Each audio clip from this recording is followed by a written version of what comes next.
Merhaba arkadaşlar, kanalıma hoş geldiniz. Bugün sizlerle birlikte ekonomiyi yorumlayacağız. Dünya para piyasalarının teknik analiz verilerinden bahsedeceğim.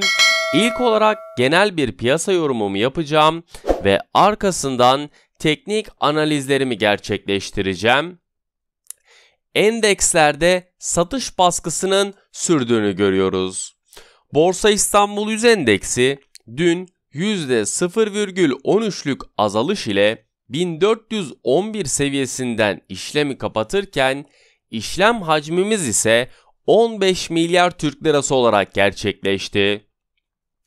Gün içerisindeki fiyatlamalarda oynaklığın yaşandığı görülürken döviz kurunda da yeni rekorların tazelendiğini ve ülke risk primindeki yükselişin devam etmesi borsadaki fiyatlamalarda etkili olduğunu söyleyebilirim.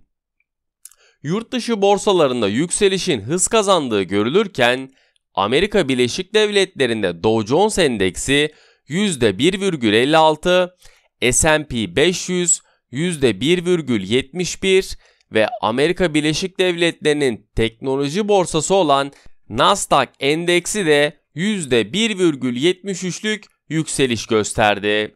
Avrupa borsalarında da benzer yükselişler görülürken DAX endeksinde %1,40 seyrederken haftanın son işlem günü olması nedeniyle de Borsa İstanbul'da yükselişlerin sınırlı olmasını bekliyorum.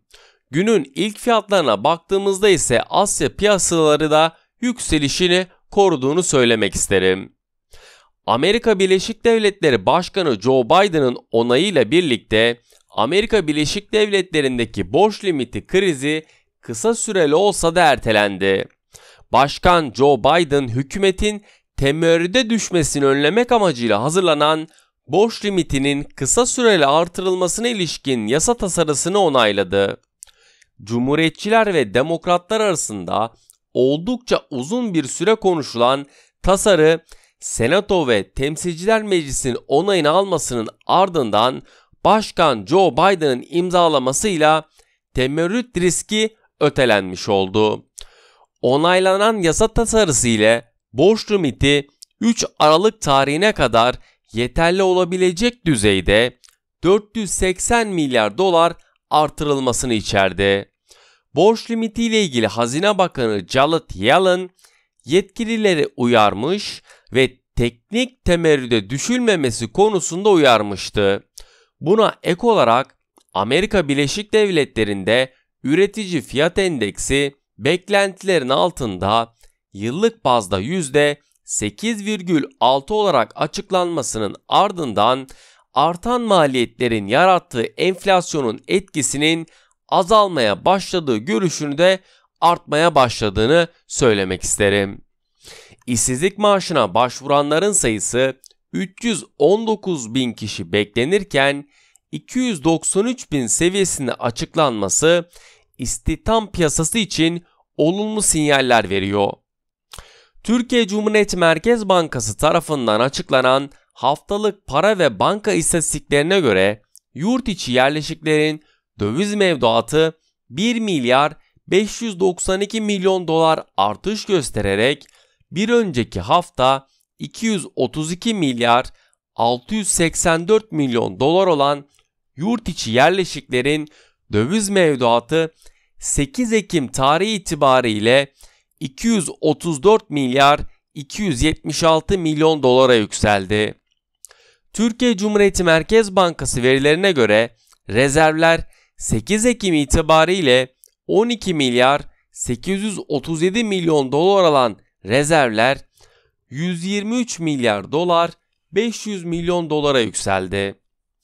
Rezervlerin genel görünümü ise 77 milyar 533 milyon dolar ve 38 milyar 107 milyon dolar olarak oluşuyor. Hafta başında açıklanan ödemeler dengesi Ağustos ayında 500 milyon dolar fazla verilmesinin önümüzdeki dönemde rezervler üzerinde pozitif etkisinin yaratmasını bekliyorum. Sağlık Bakanlığı tarafından açıklanan verilere göre son 24 saat içerisinde 30.709 vatandaşımızın testi pozitif çıkarken 203 vatandaşımız da hayatını kaybetti. Her iki doz yaptırmış, tam anlamıyla aşılanmış vatandaşların nüfus oranı ise %75,60 seviyesinde gerçekleşti. Sağlık Bakanı Fahrettin Koca, vaka sayılarının 31'in üzerinde seyretmesine dikkat çekerek maskenin gerekli olduğunu belirtirken, vatandaşları maske takmaları ve aşı olmaları konusunda uyarılarda bulundu. Şimdi dünya para piyasalarının teknik analiz verilerinden bahsedeceğim. İlk olarak ons altında dolar endeksinde gevşeme görülmesi sonrasında ons altında 1800 dolar seviyesinin üzerini test ettiğini gördük. Amerika Birleşik Devletleri 10 yıllık tahvil faizlerinin 1,60 seviyesinin üzerinde kalıcılık sağlamaması ons altını desteklediği görülürken, ons altına teknik olarak baktığımızda yukarı yönlü hareketlerin oluşması durumunda 1800 dolar ve 1810 dolar seviyelerini yakından takip ettiğim önemli direnç noktaları. Gelebilecek olası satış baskılarının görülmesi durumunda ise 1785 ve 1775 dolar seviyelerini yakından takip ettiğim, dikkat etmemiz gereken destek noktaları. Gram altın tarafında ise gram altında ons altında 1800 doların görülmesiyle birlikte gram altında da 530 Türk Lirası'nın üzerini test etti. Dolar endeksindeki gevşeme sonrasında ons altındaki yükseliş desteklenirken, gram altına teknik olarak baktığımızda gram altında yukarı yönlü hareketlerin görülmesi durumunda 535 ve 548 Türk Lirası seviyelerini yakından takip ettiğim önemli direnç noktaları. Gelebilecek olası aşağı yönlü hareketlerin oluşması durumunda ise 520 ve 510 Türk Lirası seviyelerini yakından takip ettiğim, dikkat etmemiz gereken destek noktaları. Beni dinlediğiniz için teşekkür ederim.